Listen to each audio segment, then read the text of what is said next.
Hello and welcome back to another coding session with Mr. Jacob. In today's session, I really want to use the Pixel Loop engine that we developed in the sessions before to do something with it, to draw something with it, to actually put pixels on the screen. And I actually was inspired by the January of 2022. I guess I mentioned that in sessions before. I'm not 100% sure. January is held every January, but the January we are talking about here is with a G. And it's giving you for each day in January some inspiration of what to do with generative art. And something like draw 10,000 of something. Do some dithering like we did in a session before, not based on this or not because of this, but simply because I needed a dithering algorithm implemented for something else, which I guess we will come back to in the future. But if you are interested in something like that, in dithering through error diffusion, go back a couple of videos, you will find it there. But what catched my eye here while I was going through that stuff in search of new ideas and inspiration was actually, where is it? This one, sand. And I always wanted to create a fluid dynamics simulation. You know those, where you can have color in water and stuff like that, and you can move it around and it looks just awesome, or it's a gas or something like that. That's actually a quite complicated topic. That's really complicated actually, and I guess at some point I might do that and I might implement something like that just because I really want to. But not today. But I thought about a simple sand simulator. Like I thought about how would it be if I could make sand fall and move correctly. And I thought about that in a way that I think might make it quite easy to implement that, because I needed to think of cellular automata, like you may have known Game of Life or something like that, where each pixel only determines by its surroundings what it needs to do. And I think if we simulate each grain of sand, so each pixel, you see where I'm going with this, we have a pixel drawing engine, as its own grain of sand that is only controlled by the pixels around it, then we could actually maybe quite easily implement something that behaves a lot like sand. And maybe we can use that as a starting point and go from there. So that is actually what I want to do in today's session. But first, I need to tell you something, because I have changed off screen a little bit on the Pixel Loop. That is, the last time we had something called surface. We implemented it as an abstraction to draw on. And in the future, I want to not only implement it as an abstraction for the pixels create to draw on screen, but I will want something like, for example, a memory version of it to store a picture in there and blit that into the pixels canvas, like, for example, to use as sprites or stuff like that. And therefore, I created this abstraction. But I wasn't very happy about the name surface. So I actually asked if anyone would know a better name. And actually someone responded and said, okay, isn't that a canvas? And yeah, thank you. And I like that name a lot better. So please, if you want to give me some information, you can leave a comment, you can write me a mail. Please, I'm always happy to receive feedback from you.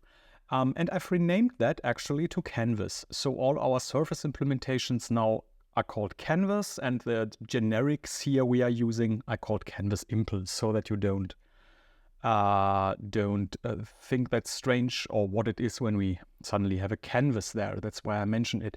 And I see something like surface here. I guess I did not rename everything. So let's quickly check what I might have forgotten. Maybe I haven't renamed I guess I have not renamed the used variable names, so let's maybe quickly do that first. That's a canvas. That's a real surface texture. That's from the Pixels Crate. That is a canvas. And that's the real surface texture, real surface texture, real surface texture. And we are at the beginning. Do we have something in main that is called canvas surface? No. Okay, so yeah, I guess we can commit that quickly. Git add source pixel loop CIM really renamed all remnants or renamed all remnants of surface to canvas. Okay, so now let's see.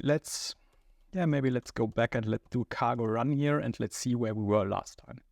That's where we were last time. We had the pixel engine render with our abstracted surface, and I still don't know why it's splitting the window that strangely, but we had render it a red background with a yellow square on it. Okay, so good. But today we want to get something going there. So yeah, I guess we are getting into that. So let's see. I guess first of all, if we want to control all our send, we need something that can actually hold that. So yeah, I guess we need to add that to our state, don't we? So we need something like a grid. And I guess that's a send grid, a grain grid, particle grid. Let's maybe call it particle grid, because essentially that's what we are doing here. We are writing, what I'm thinking about is writing a very simple kind of particle engine. So a really, really simple kind of particle engine. So let's call that particle grid, I guess. So yeah, then we have to implement a struct called particle grid there. And I guess the grid will have, it will have particles if we decided on that name. So it will be a vector of particles. Yeah, seems reasonable. And I guess we need a width and a height of the grid, because otherwise we can't properly address those. So particle. What is a particle? Is it a struct? Do we have a particle struct? Do we have a send particle struct? Yeah, I guess we have something like send. The question is, we need to somehow reflect that one of those particle cells could be actually empty, don't we? So I guess we need different states of particles. So what we need is we need an empty particle and we need a send particle. And this send particle will need properties. It will at least need something like color. So I guess let's wrap a structure in here. So let's call it struct send. And we give that a color. And color. Wait, what? Why can't we? Pixel loop, color. Yeah, where's the problem? Syntax error, comma. Oh, I made a semicolon there. Okay. So now we need to somehow initialize that, don't we? So, yeah. So I guess we need an impl for the particle grid. Particle grid, and then we need a new. We need width u32 and height u32, and it returns a self. So we do self, and I guess we can put in there the width and the width and the height. We simply store those, and I guess, yeah, the particles, I guess we initialize the particles to the right size. So what's first, the type or the amount? So the value or the amount? I can never remember. I think it's the value first. So let's see, we need some sort of particle there. So I guess we start with particle empty then. And we want width times height, and I guess we need that as a U size, and then we will see if I'm right and the order was correct or if it's complaining. So let's see. Okay, something's wrong. Clone. Oh, Yeah, because it needs to, yeah, that makes sense. It needs to clone the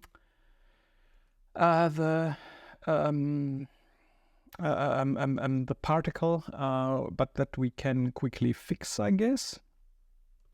We can simply derive clone in here. And yeah, then I guess we need to do that for sand as well. And yeah, I think we need to do that for color as well, but I don't see a problem in allowing it to clone colors. So, okay, so now we have a new particle grid, so we need to initialize it. So, let's see, grid, particle grid new with height, and then we, oh, that's a okay, we can't have a default for state anymore. We are just doing a new now, and this new takes width U32, height U32, and this is not a dot but a comma. And now that's broken, of course. We need to do something like new with height. We have width and height here, don't we? Yeah, we have. Okay. So let's see. Actually, let's see if this still compiles. It compiles. Okay, nice. So now we have our particle grid. So what's the next thing? I guess we need to draw our particle grid. Yeah. So let's remove this drawing code and let's... Actually, it's a struct, isn't it? So we can actually have the grid draw itself if we give it the canvas, I guess. Well, let's implement that. Particle grid fn draw. So we want it to draw and we give it a mutable reference to no, wait, that's the other way around, isn't it? Canvas, and that's a mutable reference to that's a mutable reference to to a generic canvas, actually, because we don't know which kind of canvas is put in there. We only know that it's satisfying the trait canvas. Yeah, that's okay. So yeah, we are drawing. How do we actually draw that thing now? I guess we are iterating over it for p in self. Oh, this one of course needs a self, not a mutable self, but a self. P in self particles, I think we call it, .iter. And here we want something like, we need to match those, don't we? Because we have empty ones and we have sand ones, and those are drawn differently, I guess. Yeah, the sand ones have a color, the empty ones don't. Oh, that's actually a good question. How do we draw the empty ones? I guess we have to define that somewhere. Color from RGB. By the way, I'm still a little bit knackered about how we are storing the color here and how we are then transforming this between this U8 slice that we have and the slice of colors. If we are putting multiple data in there, like for example with the rect or something like that, I don't really like that, and I guess there must be a more performant way. Maybe I will do that next. Maybe I will do some research about how this can be done, because I'm really interested in that, but not now. Let's see. So we have the empty color and we are actually matching here. So I should be able to do something like, if this is a particle empty, I guess we want canvas dot, what was it? Set? And we need to calculate x and y. Don't we have any other functions in there? It's already a couple of days since I did this implementation with you, so I don't know. Don't we have something like, okay, so we can set a pixel x, y, we can set a range of pixels. Yeah, but that's not what... Wait, can't I set a range of 1? So can't I do something like... that's... Yeah, but what range? I need the index. So I, p set range, and then I to I plus 1, and that's exclusive. So it should actually be only the I then, and then we can do something like empty color and we clone it. Oh no, we are actually referencing that here. That's even better. So empty color. So the function is, I think, clone it, or actually it can't clone it because before we made the change, I don't care. It worked before, it will work. And yeah, that actually is neat. So we don't even need to split the index back up again into x and y. So I guess we can have now particle sand, we called it, and we need a reference to the sand struct, which is in there, I guess. And then we want to do something like canvas set range. Same thing, but we want the color from sand.color maybe, and I guess we want to reference that. That actually working? Okay, so we are calling that, but let's see if this compiles. I guess we will only see a black screen, but at least it didn't crash and it compiled, so I'm kind of irritated that everything worked so flawless so far, so it will break any second now. It's okay, where were we? So now we are drawing that grid actually, so we need to somehow put things in it, I guess. We have the possibility to check if someone clicked, didn't we? I implemented that. I don't know anymore if I did that off screen or if I did that on screen. No idea actually, but I guess it was somewhere in the state. I'd simply put it in the state. Yeah, I think we talked about this and I said that I need some other way of doing that in the future, a neater way. Okay, but I can check if the button is pressed and if where it was pressed. So if S button pressed, so if someone clicked somewhere, we want to do something like, I guess we want to be able to set a pixel or set a particle in the grid at s dot, what was it, cursor position 0, s dot cursor position 1, and we want, I guess, to put a particle in there. So I think we give it a particle. In this case, we want a sand particle, and yeah, what's that? We need something like sand default, I guess, or yeah, I guess sand default. So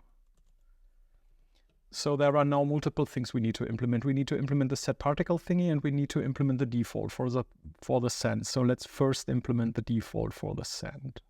Where is our sand? There is our sand. So impl default for sand. And let's fill out the function. There it is.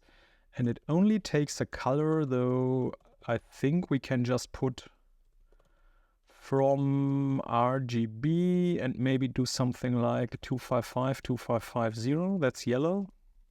I guess sand is kind of yellowish.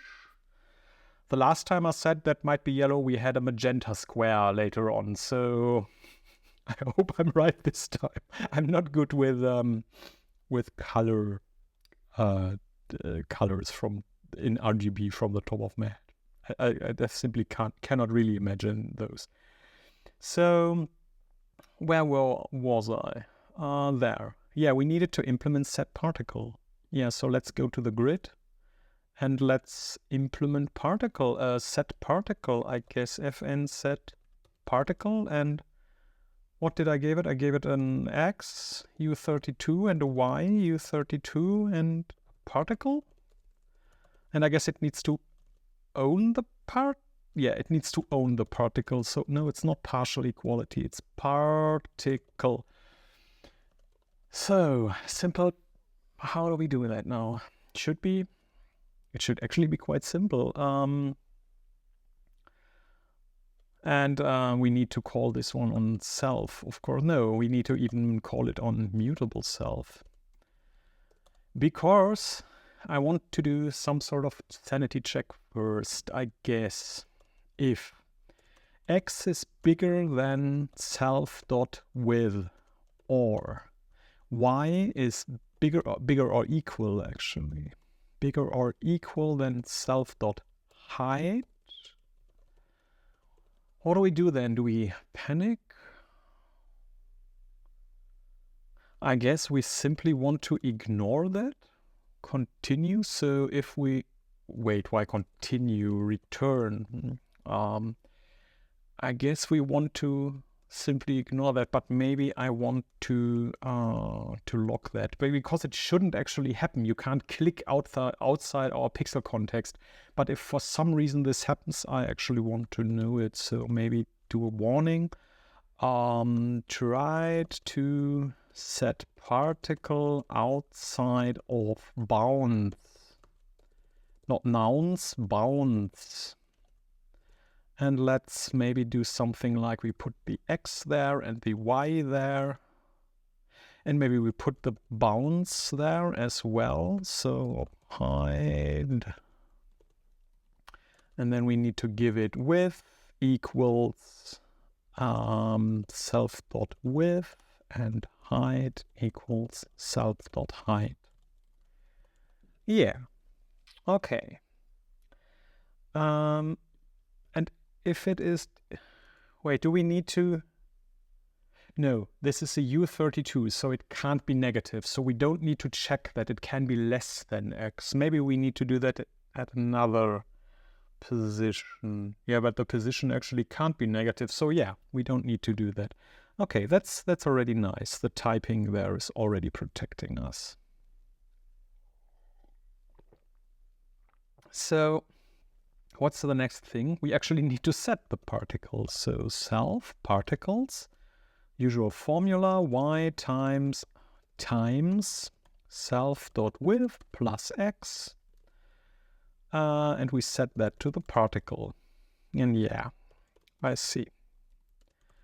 usize, isn't it? The usual problem. Indexes are always usize. Okay, so particle. That should actually be our set part. Wait, do we have any? We don't have any We don't have any compile errors. So is this already running? Can I draw here now? I can already draw send particles, but I guess that's a little small. So okay, we have two possibilities now. I guess we can make the grid bigger. So we can draw bigger pixels, like scaled pixels. I guess we could easily do that. Or we could draw more send pixels. I guess it makes it nicer if we simply draw more send, but with this still higher resolution. Let's just draw a bunch of pixels there. Like where do we do that?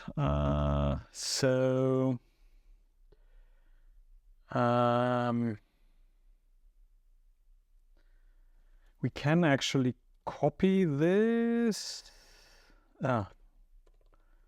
Or wait, we could, no, we don't copy it. We simply make something like set circle maybe, and we give it a, I don't know, a radius, and then we implement set circle. Wait, we need to implement that, yeah, on the grid, not on the canvas. Oh, that's actually interesting. We will, yeah, sooner or later we will need something like set circle on the canvas and something like set part. Maybe this should be some sort of canvas? No, canvases take colors. No, everything. Okay, that's fine. So let's see. We need something like set circle. And this one takes a cell, I guess. It takes X, U32. It takes Y, U32. It takes a radius, U32, and it takes a particle, doesn't it? Okay, how would we implement that?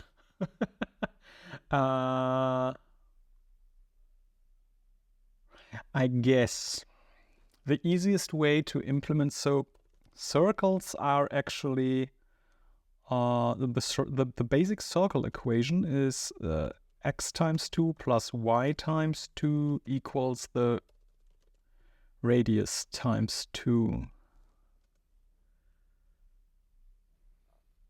So I guess we can, so everything that fits that equation actually is within the circle.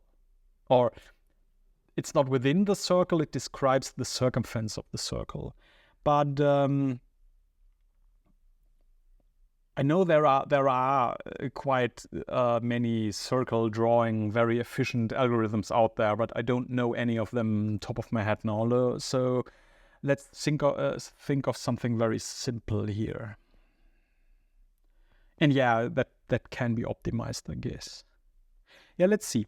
Let me try something. I have no idea if this works. If it doesn't, then we will either check Wikipedia or we will simply use a rectangle for now, just to test. So let's see. Not let. Let's do something like 4 dy, I guess, in minus radius to plus radius. And the same thing for dx. So we have some sort of delta that we use, and then this won't be x, it will be cx and cy, because it now is the center of the circle, I guess. And why is that? Oh, u30. Okay, we will be evil here, I guess. Cx as we are simply shadowing the variable then, not cxr. R equals R as I64. That should actually definitely fit everything that one could put in R. Okay, yeah, so this should actually work. Okay, let's see. What do we need to do now? We need to calculate the real x. The real x would be dx plus, or cx plus dx. And the real y would be cy plus dy. And this does not work because we have the same problem here. So do we need this in the end? So as I64, we do the same thing here, I64, and oh, yeah.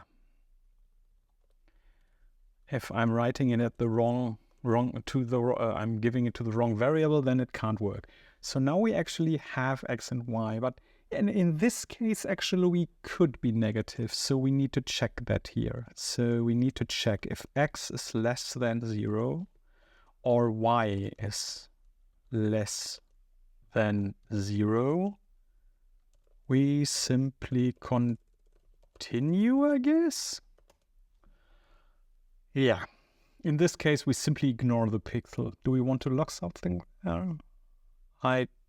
No, I don't think so. That's necessary because it could be something like we are clicking in the upper left corner or something, and then we only want the part of the the circle. Yeah, I guess that's fine. So let's see. Do we need to check dimensions bigger? No, we don't need to do that again, because I guess we are using set pixel here in the end, and that will check that for us. So we don't need to double check. Okay. So how would this work now? I guess, can we simply do something like, because we want a filled circle, I have no idea if this works. If we do something like x times x plus y times y, if that is less than or equal to radius times radius, then I actually want to draw that thing. So self dot set particle x as u32, y as u32. We can do that because we know they are bigger than 0. And we clone the particle as we need to put it more times than once. Okay, I can remove that again. I have no idea if this works. Let's see if this actually works. I have no idea. Okay, it does actually does nothing. Okay, so our XY check works, so that means it... Wait, what? Okay, so we are iterating in this delta frame, dy dx. We are then calculating the absolute positions that we really want to fill. That should actually be a square. So if I simply make this go away, it should be a square. Let's quickly check that that is the case. Okay, so, and we want to make that circlish. So there's something wrong here, I guess.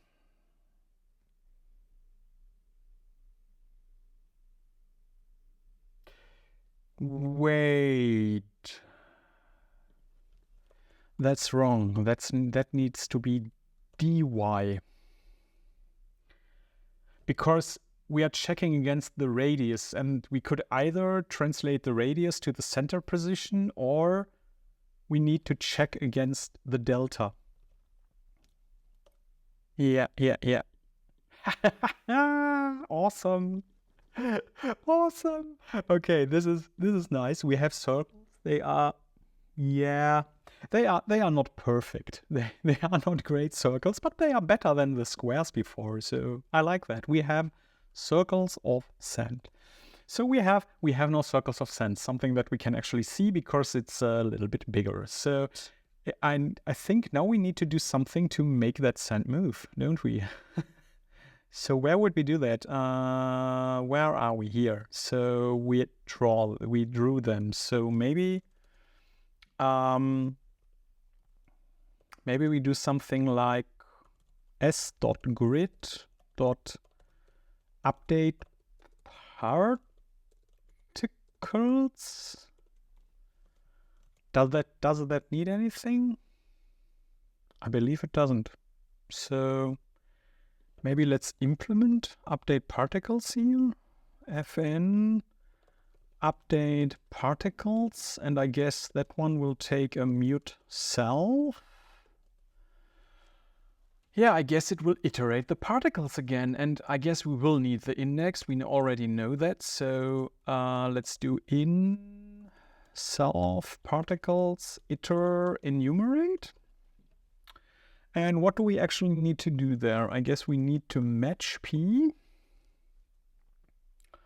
And if P is particle empty, I guess we do nothing. And if it's particle sand, we take the send, and yeah, what will we do there? I guess send will need to check. I guess we will need to check, for example, if something is below it. So I guess I guess we can do that. So below or below I, or it would be I plus self dot width. Yeah, that's the index just below the particle, and it doesn't like that again because this needs to be a usize. Okay, so if let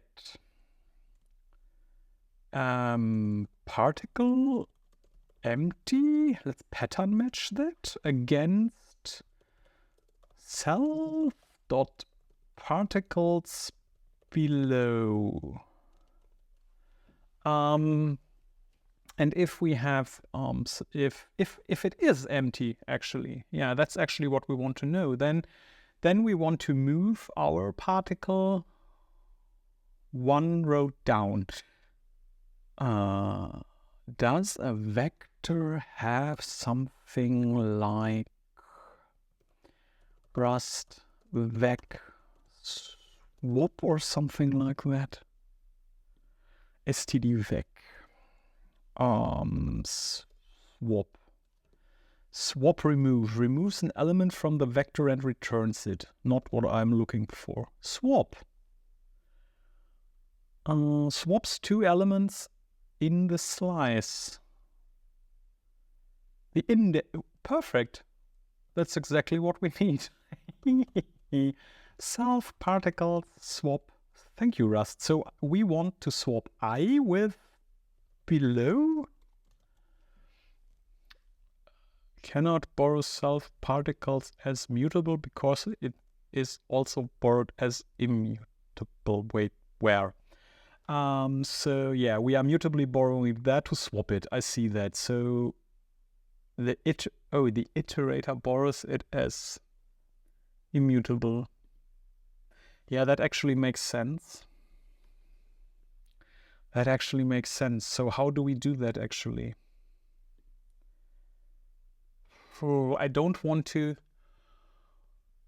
Yeah, that makes sense actually. Rust tries to stop us from modifying an array that we are currently iterating, so that we are changing it while we are iterating it, which can of course create all sorts of problems. But I guess in this case it's fine. I want to do it in place. I don't want to copy everything over to a second one and then flip the buffer or something. I mean, we could maybe do that, some sort of double buffering, and then simply in the drawing use either the first or the second one. But isn't there a way to... Can we trick Rust? Can we do something like for I in 0 to self particles.len? I guess this will not work either, because we are matching the thing here, and matching it would mean that we are reading it as well. So yeah, I don't think that this will work, but let's see. Particles. Okay. This actually worked. Okay. Wait, does this really build? Okay. Interesting. Strange, but interesting. Okay, now our particles should move down. No. We are crashing. Line 91.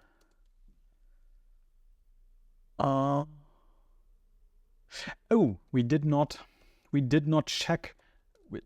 We are checking actually maybe the row below the bottom, and there is no row, so we are going out of in. So maybe we need to check something like below must be less than less than self particles.len, I guess.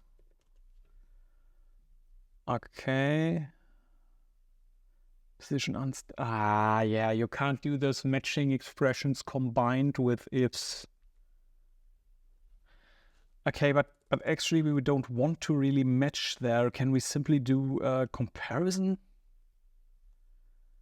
Doesn't implement binary operation, partial equality.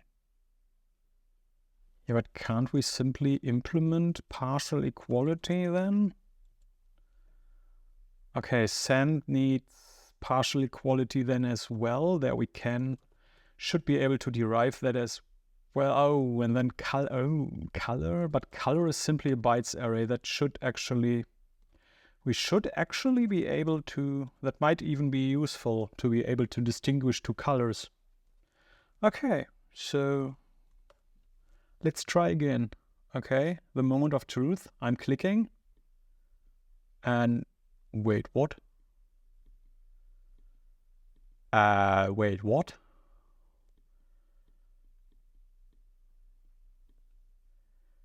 What's happening there? I mean, this looks kind of interesting, but why is it? Okay, let me see what we are actually doing there. So where's our update routine? So we are iterating through the particles. Okay, and if we encounter a send particle, then we are determining the below one, which is the index plus self-width. Okay, that's the one below, I see. And if below is inside of the range, that's fine. And it is empty, we are swapping the two, and then we are going on. Oh, and then we are going on. And we are going top left to bottom right. So it will encounter the same. We actually have a problem with what Rust tried to protect us from in the first place. We are mutating the array we are iterating, and therefore it is changing during our iteration. We are moving the pixel down, we are reaching the pixel again in the next line, we are moving it down, and so forth. And that's why it's kind of be moved to the bottom the moment it appears. Oh, so Rust wanted to more or less save us from that, but I actually hindered it to do it because it seems I took its chance to check that. Yeah. But wait, send will always be falling down, would it? Or would it? At the moment, at least, I guess. So maybe we can simply change the... What happens if we simply change the order of operations and go from bottom to top? So it would always only encounter, then it will be the next. Yeah, that should actually work. So it already had done the first the part of the screen where we moved to. Ah, okay. This looks better. Maybe a little slow, maybe not very realistic, and it does, of course, only move down. But I guess, how does send actually need to move? It moves down now. So maybe it should kind of form dunes, like it should go to the sides. Yeah, so maybe it should go down.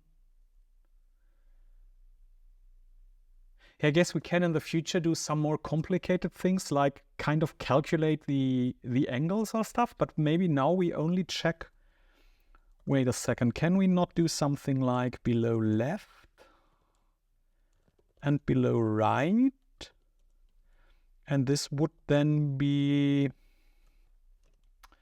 +1, so to the right, and -1, so to the left. And we are copying that 2 times. We are putting an else in here and an else in there. Reformat this.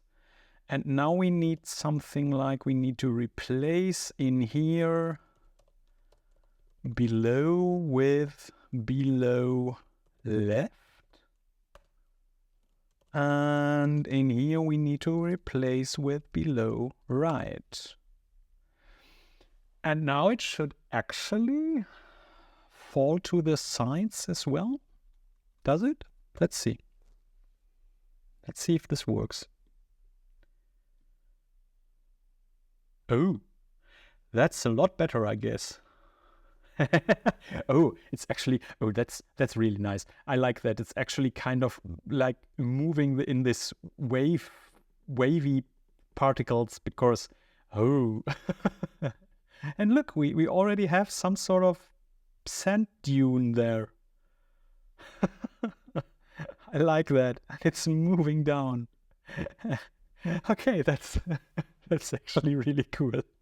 I really like that. I really like that. That's nice. That's nice. So yeah, can we even make this a little bit better? I guess the main work is done, and I'm taking a look at the clock here. We are almost at an hour. So, but maybe let's think about that. Maybe we can do something more. Maybe we can implement some different moving speeds. Like, can we quickly implement something like velocity for our particle, for our sand particle? I guess that should be possible. We have a sand structure, so maybe let's add something like velocity here. Velocity. I guess that will be a floating point. And then we need a speed here, of course, also a floating point. And then we need to create that. And maybe we simply, I have no idea what values are good. We will, I think, experiment with that. But let's just start with something like, don't know, speed 10, velocity 0.5. I guess 10 will be too much. It would be 10 times what we have seen before, maybe. Yeah, that would be. Let's just experiment with that. We don't stop at that. Now, so let's do that. So now we have actually velocity and speed. But what we now need to do is something like we need something like impl sand fn update state, and it takes a mute self. Now we need something that actually calculates the velocity updates, the speed updates. So we want self speed to equal its speed plus self velocity, I guess. Is it that simple? Yeah, maybe it's that simple. So yeah, let's try that. And then we need to somehow call that, I guess, in the update cycle. So before drawing that, we actually need to call that. So what we actually want here is self.particles.i.update state. Update state photon enum particle. Oh, yeah, but that can be fixed. Yeah, of course, we are calling it on the particle. We don't know that it is the send there in there, but we can dispatch that, I guess. So impl particle. What did I call it? Update state, and it takes a mood self. And so what we want to do here is actually we match self and we say if that is a particle empty, I guess we don't do anything. And if it's a particle sand, I need the reference of sand here. I actually need the mutable reference. Can I do something like that? We will see if this works. I have no idea. So self, no, not self. Send dot update state. Oh, I need to make this a capital S. Okay, doesn't this actually compile? It seems so. It's not red. I don't see any red. There aren't any compiler errors. So, okay, now we have the speed, so we need to somehow use it. So I guess, how would we actually incorporate speed into that? I guess we simply would use it to do the amount of speed as in updates per.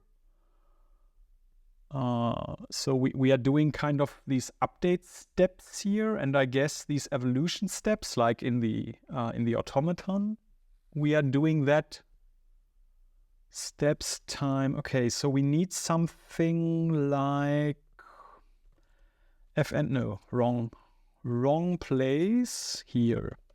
We need something like get steps. That will take a self and return something like a usize, and it would simply do something like self speed. Wait, speed is an f32, so it would do something like f speed round as usize, maybe? And then, even though I said it was the wrong place, it is not, because I need to delegate here or dispatch as well. So get steps on self. Empty simply could return, it needs to return a usize. So empty would return 0, I guess, and the send would actually return get steps.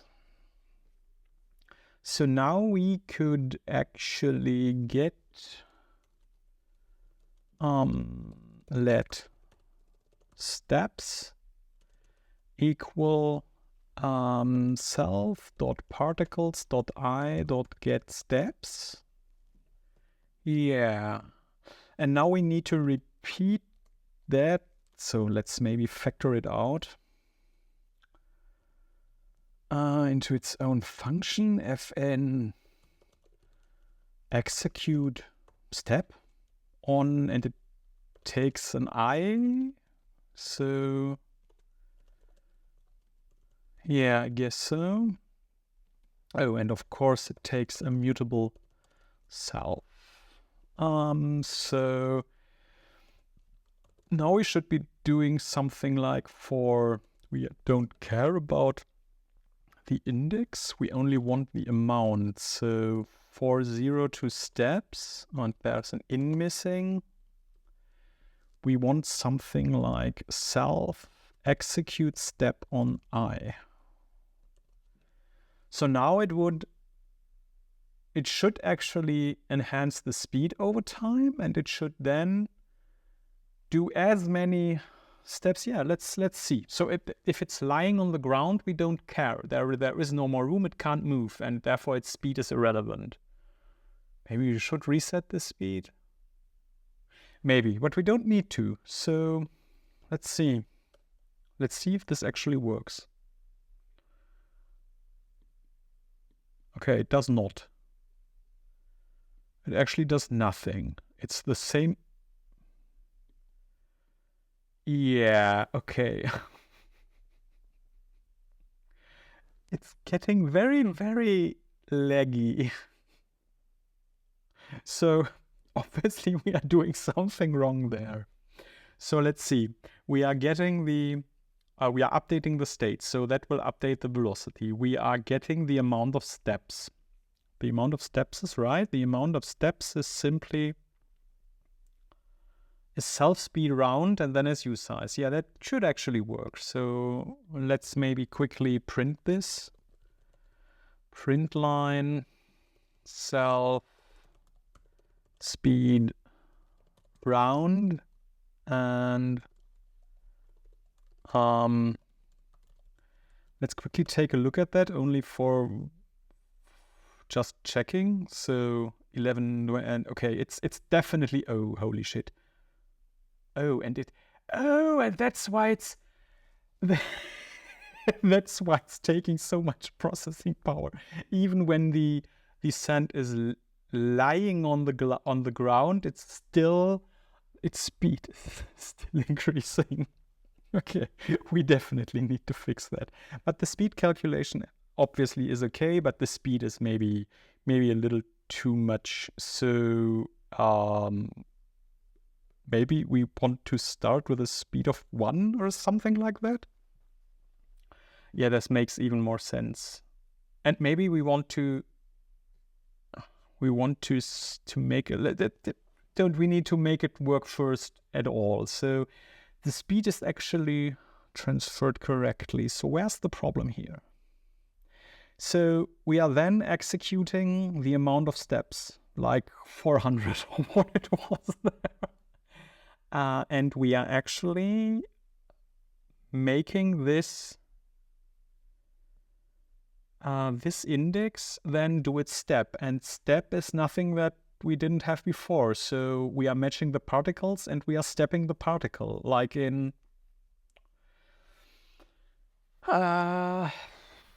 empty is completely ignored.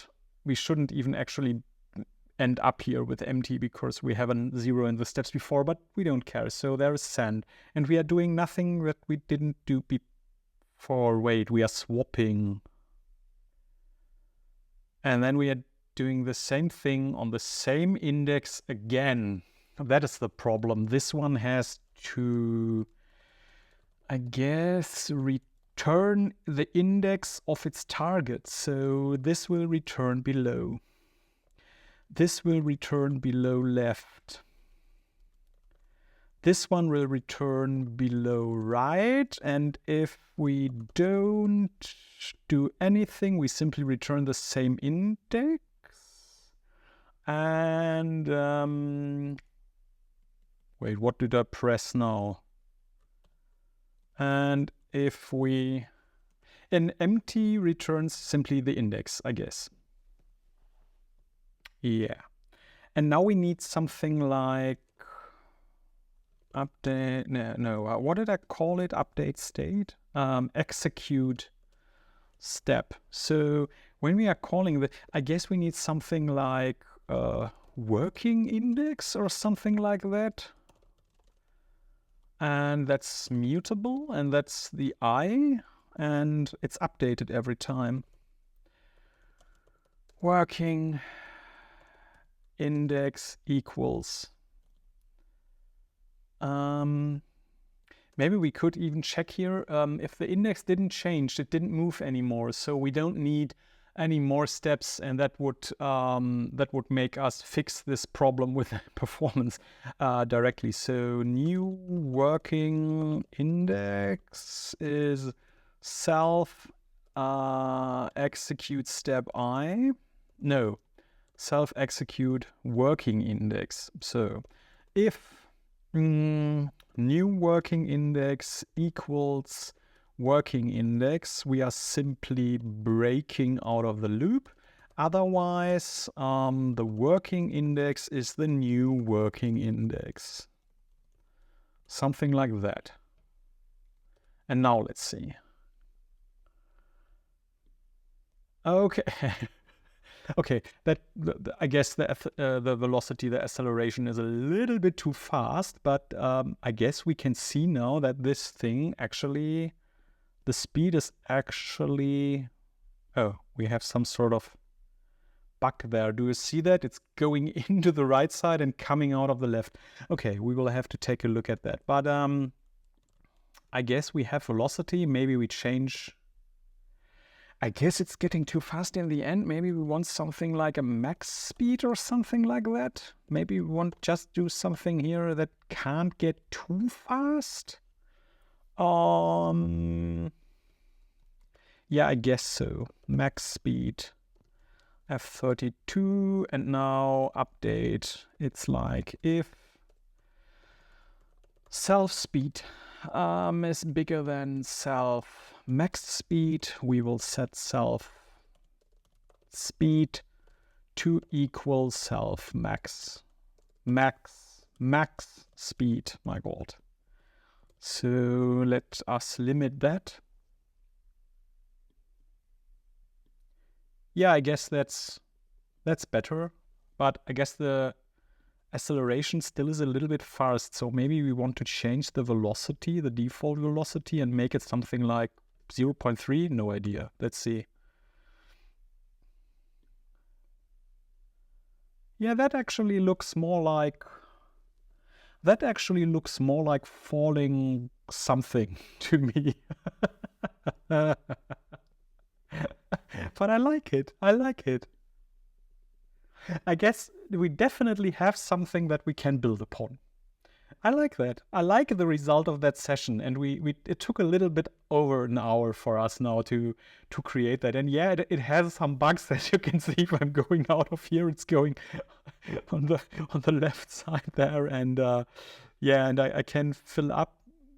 I can fill up the right side by putting something to the left, and and I can fill up the left side by putting something on the.